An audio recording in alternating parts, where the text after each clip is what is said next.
देख लो, किसी त्रिभुज में एक बहिष्कोण की माप अन्य दो अंतःकोणों की माप के योग के बराबर होता है।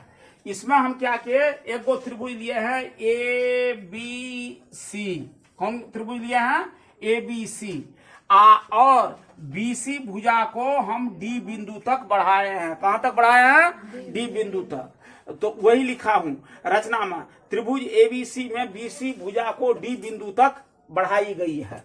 अब दिखाना क्या है, सो देखो, दिखाना क्या है, एक बहिष्कोण की माप अन्य दो अंतःकोणों के माप के योग के बराबर होता है। तो अब देखो, एक बहिष्कोण, बहिष्कोण माने क्या? बैठे रहो चुपचाप। ये बहिष्कोण की माप मतलब होता है त्रिभुज के बाहर जो कोण बन रहा है, यह अंतःकोण हो गया 1 2 3, अब बहिष्कोण हो गया 4। अंतःकोण 1 2 3, अब बहिष्कोण हो गया 4। इस 4 की माप अन्य दो अन्य माना इसके साथ जो जुटा हुआ है, इसके साथ जो जुटा हुआ है उसको छोड़ करके, तो 3 को छोड़ देते हैं तो 1 और 2 हो जाता है। तो 1 और 2 की माप हो जाएगा कोण 4 के माप के बराबर, यानी कि दो अंतःकोणों की माप एक बहिष्कोण की माप के बराबर होगा।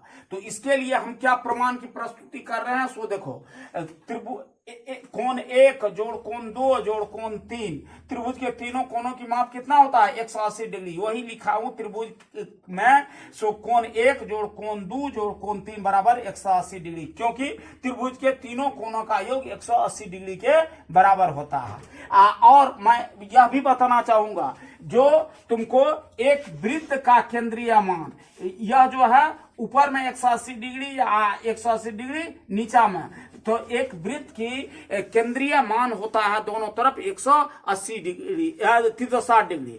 तो अब देखिए यहां क्या बन रहा है, यहां अर्धवृत्त बन रहा है। क्या बन रहा है? अर्धवृत्त।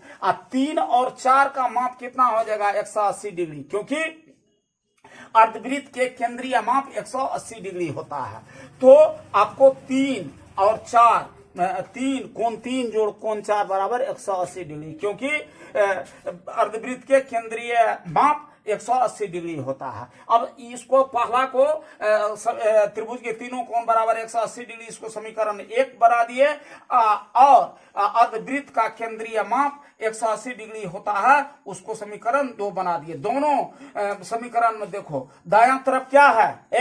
180 डिग्री, 180 डिग्री। बायां तरफ क्या है? बायां तरफ भी 1 जोड़ 2 जोड़ 3 माना कोण 3, समीकरण 1 में, समीकरण 2 में कोण 3 मिल रहा है। तो जब दाएं तरफ एक बराबर है और बाएं तरफ भी एक कोण मिल रहा है, तो अन्य कोण भी बराबर हो जाएगा, यानी कि दाएं तरफ बराबर तो बाएं तरफ भी बराबर। तो समीकरण 1 और 2 से कोण 1 जोड़ कोण 2 जोड़ कोण 3 बराबर कोण 3 जोड़ कोण 4।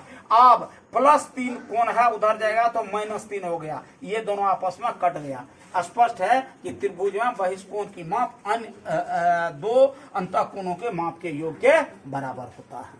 ठीक है, चलो।